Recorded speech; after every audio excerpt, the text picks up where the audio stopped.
Hello everyone, আশা করি সবাই ভালো আছেন। আজকে নতুন একটি ভিডিও শেয়ার করব, আর এই ভিডিওটি না দেখলে আপনারা অবশ্যই মিস করবেন। আমরা অনেক সুন্দর একটা জায়গায় গিয়েছিলাম আর নতুন একটা ফ্যামিলির সাথে নতুন কিছু সম্পর্ক তৈরি করার জন্য। নমস্কার সবাইকে, আশা করি সবাই ভালো আছেন। আজকের ভিডিওটা ছিল আমাদের ফ্যামিলিতে নতুন একটা মেম্বার যোগ হওয়া, তো সেটা নিয়ে আজকে আপনাদের সাথে শেয়ার করব কী কী সারাদিন করলাম। তো এই দিনটি ছিল ফ্রাইডে, এপ্রিলের 18 তারিখ। তো ঘুম থেকে উঠে আমি স্নান করে নিয়েছিলাম, আর এরপর আমরা বাইরে নাস্তা করতে গিয়েছিলাম। তো বরাবরের মতো নাস্তাটা আমরা রাজেই করি, মানিকগঞ্জ টাউনের রাজ হোটেলে, সেখানেই করেছিলাম। এখানে নান, ভেজিটেবল আর লটপটি ছিল। তো এইটাতে আমরা নাস্তা করে এরপর সবাই আমরা রেডি হয়ে বসে পড়েছি নতুন একটা জায়গায় যাওয়ার জন্য। তো যাচ্ছি কিন্তু আমরা সাভার। খুব বেশি সময় লাগে না, তবুও আমরা সারা রাস্তা অনেক এনজয় করতে করতে গিয়েছি। আর এই রোডটা কী যে সুন্দর লাগছিল, দেখতেই পারছেন। এখানে আমি, আমার বৌদি, আমার ছোট্ট একটা ননদ, আমরা সবাই মিলে অনেক নাচতে নাচতে যাচ্ছিলাম। যেহেতু ব্যাপারটা কিন্তু নাচারি মতন একটা ঘটনা। সাভার যাওয়ার এই রোডটা আমার ভীষণ পছন্দের। আমি যখনই সাভার যাই এই রোডটা যে কী যে সুন্দর লাগে, যদিও আমি এইখান জায়গাটার নামটা আমি জানি না। আর এখানে দেখছেন সবাই বসে আছে, আমার বড় কিন্তু এখানেই ছিল। তো আমার ছোট্ট একটা ননদ হাই দিয়ে নিল, আর প্রকৃতি যে কী যে সুন্দর লাগছিল।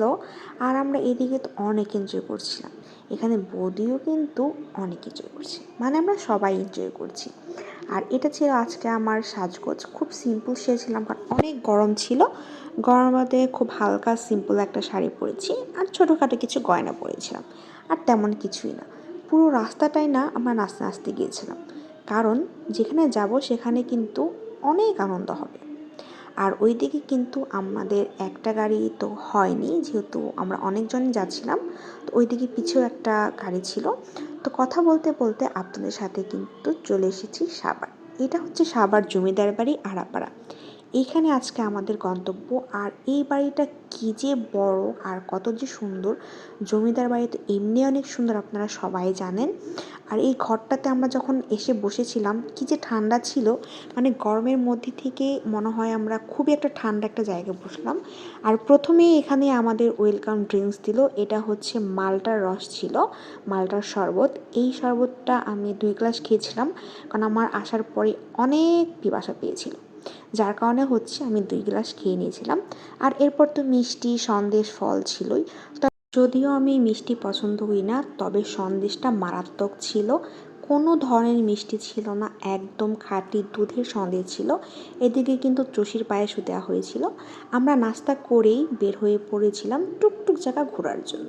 আর এইটা কিন্তু পুরো বাড়িটা, আশেপাশে যা দেখছেন এই সব কিছুই কিন্তু আমার ননদের বাড়ি, মানে যে এখন নতুন বউ হয়ে এই বাসায় আসবে। পুরোনো বাড়ি দেখতে তো আমার কাছে অনেক ভালো লাগে। আর এই যে মাটিটা দেখছেন, এই মাটিটা কিন্তু লাল মাটি। এই লাল মাটিরও একটা গল্প আছে। ছোটোবেলায় মামার বাড়ি যখন আসতাম, আমার মামার বাড়ি কিন্তু সাভার, তো দিদা আমাদের এই লাল মাটি দিয়ে পুতুল বানিয়ে দিত।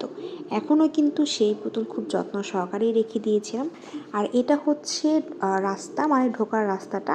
তো এইখান দিয়ে আমরা সামনে যাচ্ছিলাম ঘোরার জন্য। আর এই দিকে মানে ঢোকার সাথে সাথে কিন্তু মা কালীর দর্শন পেয়েছিলাম। এদিকে একটা পুকুর ঘাট ছিল, আর এখানে অনেক ধরনের মন্দির হয়। এই একটা বাড়ির ভিতরেও কিন্তু একটা ঠাকুরের পূজা হয়েছিল, এটা আমি জানি না কোন ঠাকুর, আসলে আমার মনে নেই। তো প্রচণ্ড গরম ছিল, আর আমরা সবাই ওই যে বললাম যে আমরা ঘুরতে গিয়েছিলাম। এখানে আমি, আমার বর, আমার একটা বৌদি, আরেকটা যা, একটা মামনি, সবাই মিলে আমরা একসাথে ঘুরতে বেরিয়েছিলাম। আর সবাই মিলে ঘুরতে যাওয়ার কিন্তু মজাটা অনেক আলাদা। এটা ছিল বাইরের সাইড, এদিকেও কিন্তু অনেক মন্দির ছিল। তো আমরা ঘুরে আসার পরপরই কিন্তু শুরু হয়ে গেছে আশীর্বাদ পর্ব।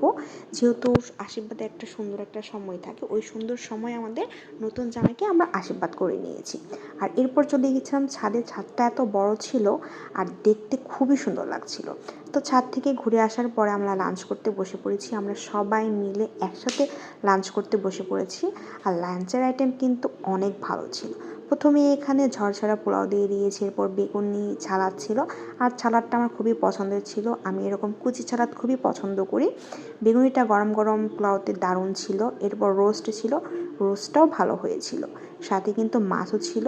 যেহেতু আমি অসুস্থ, এর জন্য খুব একটা খেতে পাইনি, তবে সব কিছুই কিন্তু টেস্ট করেছিলাম।